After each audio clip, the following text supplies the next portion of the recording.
Dans ce PowerPoint commenté, je vous propose de résoudre ensemble 5 exercices.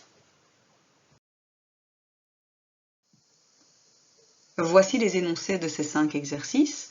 N'hésitez pas à faire une capture d'écran et à essayer de les résoudre par vous-même avant de regarder les correctifs.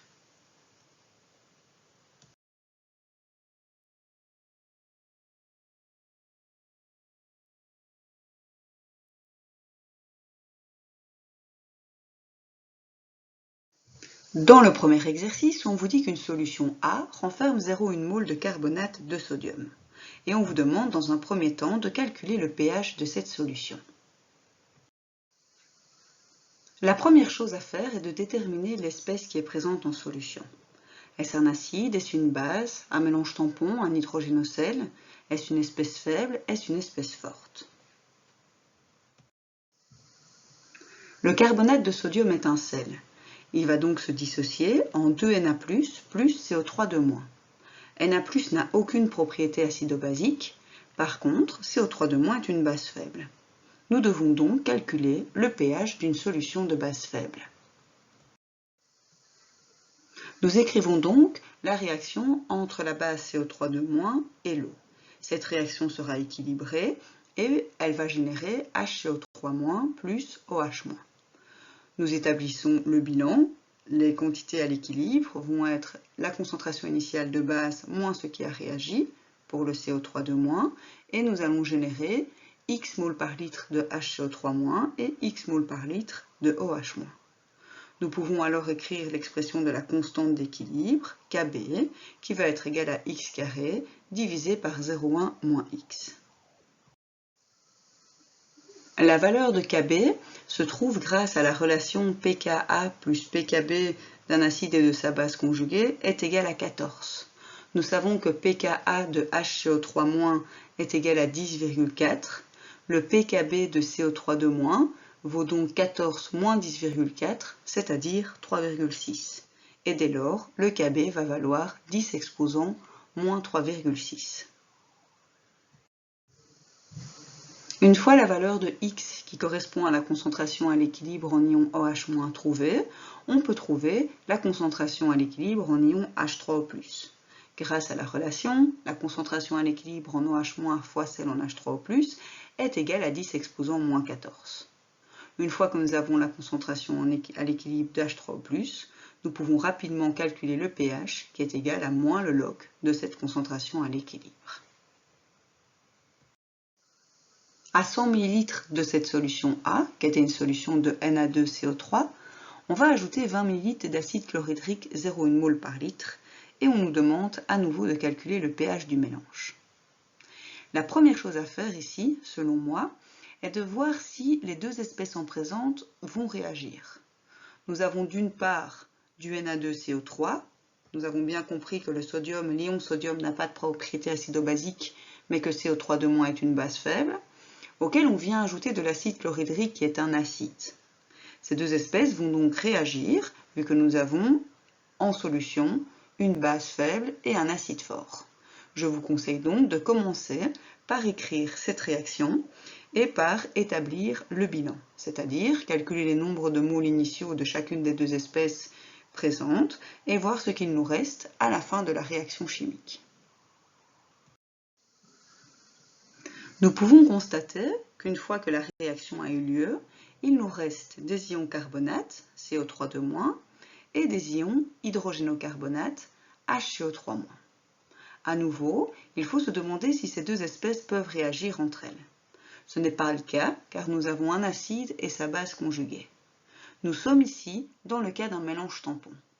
Nous devons donc utiliser la formule du pH d'un mélange tampon.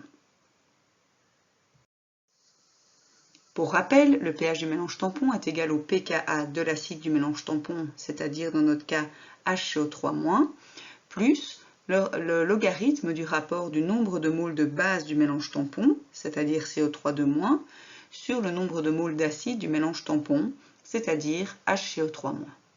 On trouve donc la valeur du pH. On repart toujours de 100 ml de la solution A, mais cette fois-ci on ajoute 120 ml d'acide chlorhydrique 0,1 mol par litre.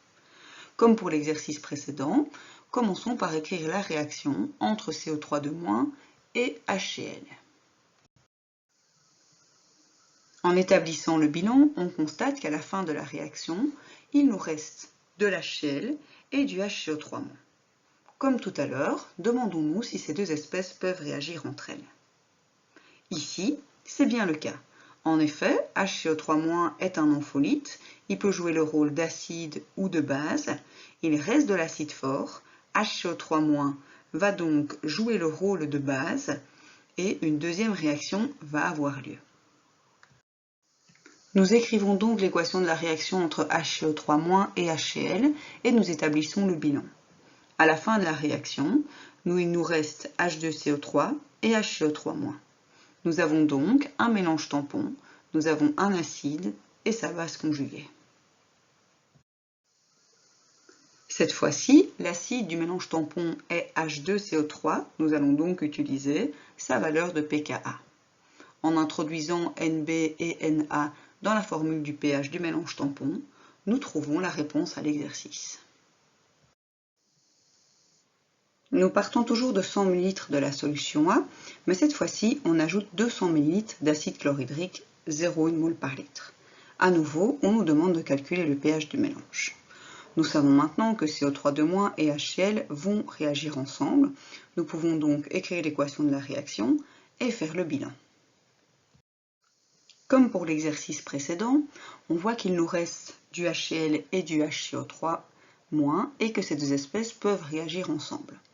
On écrit donc la deuxième équation, faisant intervenir HCO3- et HCl dans les réactifs, et on établit à nouveau le bilan.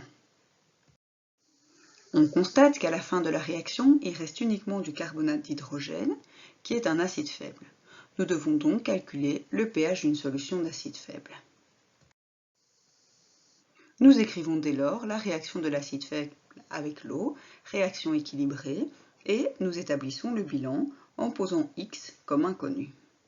On va alors inscrire la constante d'acidité de la réaction, résoudre l'équation du second degré pour trouver la valeur de X. La valeur de X correspond à la concentration à l'équilibre en ion H3O+. Nous pouvons donc trouver le pH en faisant moins le logarithme de cette valeur. Passons au deuxième exercice. On mélange 100 ml d'une solution d'acide chlorhydrique 0,1 mol par litre et 100 ml d'une solution d'hydroxyde de sodium 0,3 mol par litre. Quel est le pH de la solution finale? Nous mélangeons ici une base forte et un acide fort. La première chose à faire est donc d'écrire l'équation de la réaction et d'établir le bilan. Nous voyons qu'une fois la réaction terminée, il nous reste du NaOH et du NaCl. Le NaCl n'a aucune propriété acido-basique, le NaOH par contre est une base forte. Nous allons donc devoir calculer le pH d'une solution de base forte. Pour cela, nous devons calculer la concentration en ion OH- restant à la fin de la réaction. Pour cela, nous divisons le nombre de moles d'OH- par le volume total. Nous trouvons donc une concentration de 0,1 mol par litre. Le pOH est donc de 1 et le pH de 13. Passons à l'exercice suivant. Soit une solution aqueuse d'un acide monofonctionnel, qu'on peut représenter par HA, 0,001 mol par litre. Son pourcentage de dissociation est de 4,2%. Quel est le pH de la solution et que vaut le pKa de l'acide? Écrivons l'équation de la réaction de cet acide monofonctionnel avec l'eau et établissons le bilan. Nous connaissons la concentration initiale de l'acide et nous savons que son taux de dissociation est de 4,2%. Il n'y a donc que 4,2% de la quantité de départ qui va se retrouver sous forme de A- et de H3O+. Le pH se calcule en faisant moins le logarithme de la concentration à l'équilibre en H3O+. Afin de trouver la valeur de pKa, calculons Ka qui est égal au produit de la concentration à l'équilibre des produits divisé par la concentration à l'équilibre des réactifs. Une fois que nous avons la valeur de Ka, nous pouvons calculer la valeur de pKa en faisant moins le logarithme de Ka. Dans le quatrième exercice, on nous demande de calculer le pH d'une solution d'acide acétique 1 mol par litre et d'acétate de sodium 1 mol par litre. Prenons le temps de réfléchir aux espèces qui sont en présence et si elles peuvent réagir entre elles. Nous avons de l'acide acétique et de l'acétate de sodium. Nous avons donc un mélange entre un acide et sa base conjuguée. Nous sommes donc dans le cas d'un mélange tampon. Ce mélange tampon est équimolaire, c'est-à-dire que le nombre de moles de base est égal au nombre de moles d'acide. Le pH de la solution est donc tout simplement égal au pK de l'acide constituant le mélange tampon. Attaquons le dernier exercice. On titre 20 ml d'une solution aqueuse d'acide formique, HCOH, par une solution d'hydroxyde de sodium, 0,34 mol par litre. L'équivalence est atteinte après l'addition de 16,4 ml de solution basique. Dans un premier temps, on nous demande de calculer la concentration de la solution d'acide formique. Commençons par écrire l'équation de la réaction de titrage. Calculons maintenant le nombre de moles de NaOH que nous avons dû introduire afin d'atteindre l'équivalence. Pour ça, nous multiplions le volume de la solution de NaOH par sa concentration. Nous savons par ailleurs qu'à l'équivalence, le nombre de moles d'acide formique qui était présent va être égal au nombre de moles de NaOH que l'on a introduit. On connaît donc le nombre de moles d'acide formique. Il ne nous reste plus qu'à calculer la concentration en acide formique en divisant le nombre de moles de cette espèce par son volume. On nous demande également de calculer le pH de la solution de départ. Au départ, nous avons uniquement de l'acide formique. Nous devons donc calculer le pH d'une solution d'acide faible. Nous écrivons donc l'équation de la réaction de l'acide formique avec l'eau et nous établissons le bilan. Nous écrivons alors l'expression de la constante d'acidité. Nous résolvons l'équation du second degré afin de trouver la valeur de X. Cette valeur correspond à la concentration à l'équilibre en ion H3O+, et nous pouvons donc calculer le pH. Pour terminer, nous devons calculer le pH de la solution lorsque l'on a ajouté 10 ml d'hydroxyde de sodium à la solution de départ. Prenons le temps de réfléchir aux espèces qui seront présentes après l'ajout de ces 10 ml. Nous savons que l'équivalence est atteinte lorsque l'on a ajouté 20 ml d'hydroxyde de sodium. Nous serons donc ici en présence d'un mélange tampon. Écrivons l'équation de la réaction et faisons le bilan. On constate qu'une fois la réaction réalisée, il nous reste de l'acide formique et du formiate de sodium. Nous calculons donc le pH en utilisant la formule du pH d'un mélange tampon.